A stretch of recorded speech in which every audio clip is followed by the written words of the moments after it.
मित्रांनो, भारतात सर्वात जास्त जमिनी सुरक्षा मंत्रालय आणि भारतीय रेल्वेनंतर वप्पा बोर्डाकडे आहे. वप्पा म्हणजे अल्लाच्या नावाने अर्पण केलेली वस्तू किंवा दान देणगीसाठी दिलेला पैसा.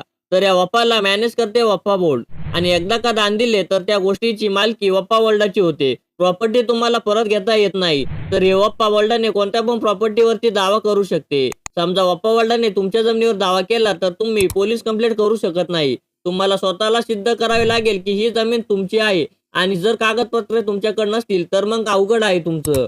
काही महिन्यापूर्वी तर तामिळनाडूमधील एका गावातील 1,500 वर्ष जुन्या मंदिरावर आणि संपूर्ण गावावर वफा वर्ल्डाने दावा केला होता. 2009 मध्ये वफा वर्ल्डाकडे 4 लाख एकर जमीन होती, जी आज 9 लाखांपेक्षा जास्त झाली आहे. महाराष्ट्रात वफा वर्ल्डाच्या 31,716 मालमत्ता असून एकरमध्ये 92,000 पेक्षा जास्त एकर आहे. इकडे हिंदू धर्मांच्या संस्थांसाठी भारतातील 30 पेक्षा जास्त कायदे आहे. पण मुस्लिम धार्मिक संस्थेसाठी एकही कायदा आपल्या सेक्युलर भारतात नाही.